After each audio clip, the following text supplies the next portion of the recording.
हे hello everyone, कैसे हैं आप सभी। उम्मीद करती हूँ आप सभी ठीक होंगे। मैं भी ठीक हूँ। और तो मुझे आज क्या शेयर करना है। मुझे आज आज मेरी सैलरी का फर्स्ट डे था। फर्स्ट डे क्या बोल रही हूँ मैं। मैं बताती हूँ। आज मेरी फर्स्ट सैलरी आई है, तो मुझे वही आपको शेयर करना था। और दो दो इंसिडेंट एक साथ हो गए। मुझे समझ नहीं आया कि मतलब ये खुशी मुझे बहुत एंजॉय करनी थी, पर मैं एंजॉय नहीं कर पाई, क्योंकि पता है लास्ट नाइट क्या था। लास्ट नाइट सीजीएल की आंसर की आई थी, जिसमें मेरा स्कोर बहुत गंदा आया। मतलब जितना मैंने हार्ड वर्क किया था, उसके बिल्कुल अपोजिट आया। ठीक है। मैंने पहले ही आपको बता दिया, मैंने 102 क्वेश्चन किए थे।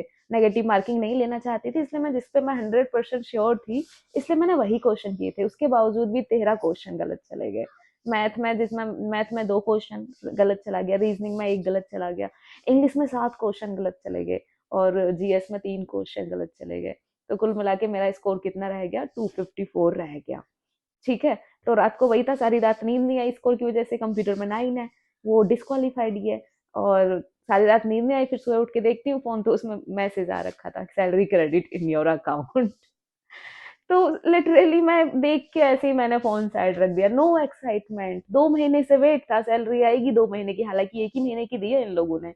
एरियर बोल रहे थे विद इन अ वीक दे देंगे, बट फिर भी कोई एक्साइटमेंट ही नहीं हुई। मूड इतना ऑफ था। अब मैं क्या बताऊँ, इतनी कंफ्यूज हूँ। मैं क्या करूँ, आगे तैयारी करूँ ना करूँ। हो सकता है इस बार जो गलतियां होंगी उनसे मैं सीख लेके अगली बार ले पाऊँ। बट बच्चों को प्रॉमिस कर दिया कि अब नहीं पढ़ूंगी, मैं उनको टाइम दूंगी। फिलहाल मैं बहुत कंफ्यूज हूँ। इन कंफ्यूजन के बीच आप कंफ्यूज मत हो, आप मोटिवेटेड रहो। मैं आपको अपनी सैलरी स्लिप दिखाती हूँ। ठीक है। So let's see my salary slip. तो क्योंकि मैं दिल्ली में वर्किंग हूँ, हॉस्पिटल में, तो मेरी सैलरी टोटल, हमको ये बेसिक अलाउंस पता ही है, 18,000 रहता है। लेवल पे की जॉब है, क्योंकि ये है ना, डीए मिलता है ये। और ये एचआरए है जो कि 30% रहता है। टीपीटी अलाउंस रहता है। और ये एचपीसी सिर्फ हॉस्पिटल में ही जो वर्किंग रहते हैं उनको ये 5,000 समथिंग एक्स्ट्रा मिलता है। तो इसलिए हमारी सैलरी बाकी एमटीएस से एक्स्ट्रा हो जाती है। अदर्स की वही रहती है 32 के आसपास, 33 के आसपास। हमारी 38 अराउंड हो जाती है, राउंड फिगर में 37,974।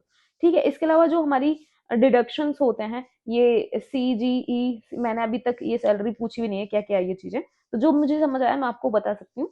जैसे कि CGHS है, ये हमारा क्या होता है, मेडिकल जो हमको मेडिकल जो सुविधाएं हमको दी जाती हैं, हमको और हमारी फैमिली को, ये उस चीज का करता है, ताकि हम अपने हॉस्पिटल में, अब हमारी फैमिली को कोई बीमारी वगैरह है तो हम उसका ट्रीटमेंट करा सकें। ये उसका करता है। ये पहले 20 करता था, 10 एक्स्ट्रा कटा, तो इसलिए वहां पे 10 रुपीज सैलरी, वरना 84 आती थी लास्ट में डिजिट में। लेकिन अब थोड़ा कम हो गई है, लेकिन फिर भी ठीक है, अदर्स के अकॉर्डिंग ठीक ही है। सो ये थी मेरी सैलरी। और बात करते हैं आगे। तो एमटीएस की सैलरी भी कम नहीं है, पता है। मैं एमटीएस के भी लिए भी बहुत कंपटीशन है। तो लिटरली अभी 8th पे स्केल आएगा ना, तो ये सैलरी आपकी 50,000 तक पहुंच जाएगी। तो बी हैप्पी यार। ये मत सोचो, जैसे कि मेरे को कमेंट आते हैं, यार एमटीएस के लिए आपने इतना पढ़ा, हम तो ऐसे ही कर लेते, हमने तो बिना पढ़े ही कर लिया। भाई मेरे से नहीं हुआ बिना पढ़े। मैंने बहुत पढ़ी थी। इवन मैं सीजीएल की तैयारी कर रही थी, तो जाके मुझे एमटीएस मिला है।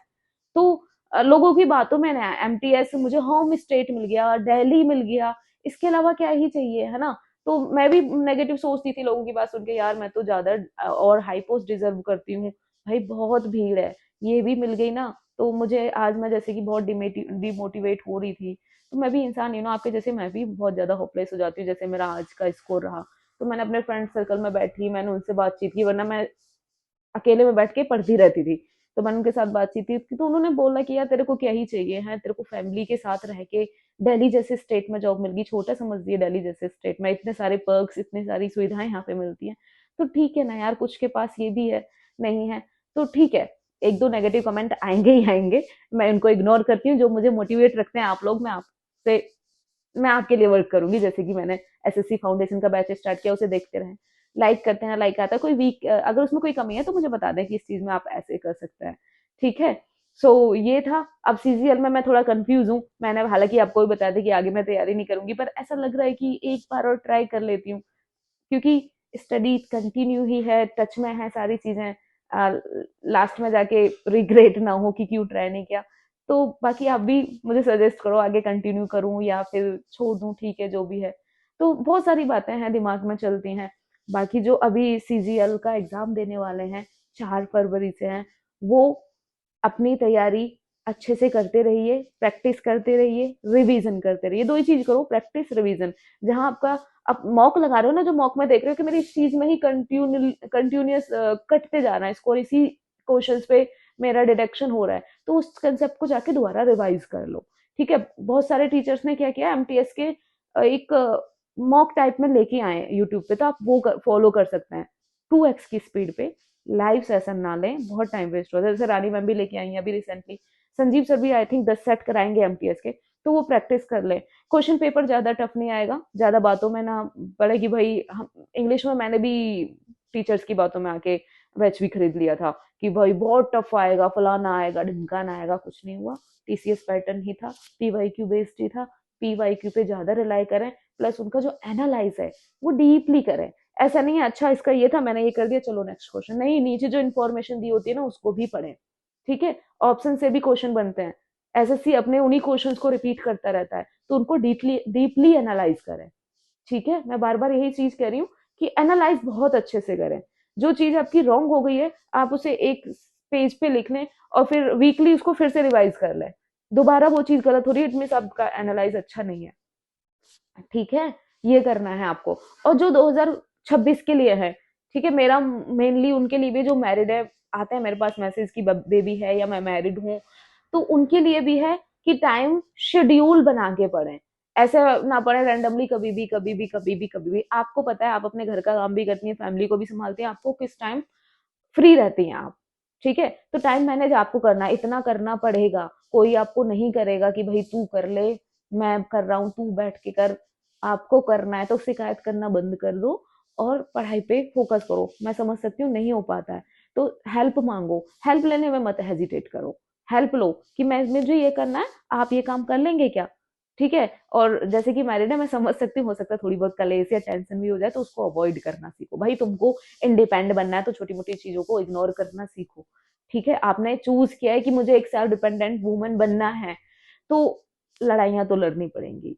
ठीक है, तो अपना फोकस यहाँ पे रखें, क्योंकि अगर आपका माइंड फ्रेश नहीं है ना, तो पढ़ाई दिमाग में नहीं जाती है। मैंने इन दिनों नोटिस किया था, जैसे कि मैं ऑफिस से आती थी तो मैं आके मॉक लगाती थी, तो मैं ध्यान देती थी कि मेरा माइंड ना 100% कंसंट्रेट नहीं कर पाता था। क्वेश्चन में 2-2 बार पढ़ती थी तो मेरे दिमाग में भी नहीं आता था, इसलिए मेरा स्कोर कम रहता था जो मैं डालती थी। तो ये माइंड अलर्ट रहना भी जरूरी है, तभी हमारे पढ़ाई दिमाग में जाती है।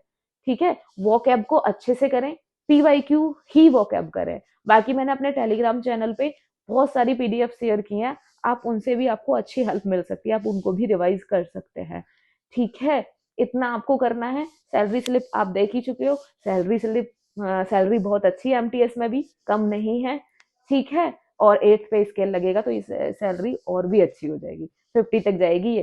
ठीक है, तो ठीक है ना, इतनी अपनी लाइफ को बेटर बनाने के लिए तो ठीक ही है। बाकी आगे करते रहेंगे कोशिश, आगे पढ़ लेंगे जितना है टाइम। ठीक है, तो एंड करते हैं आज की वीडियो को। आपकी कोई क्वेरी हो सैलरी से रिलेटेड या किसी और चीज से रिलेटेड, तो आप मुझे कमेंट कर सकते हैं, मैं पूरा कोशिश करूंगी आपकी हेल्प करने की। So thank you, bye bye.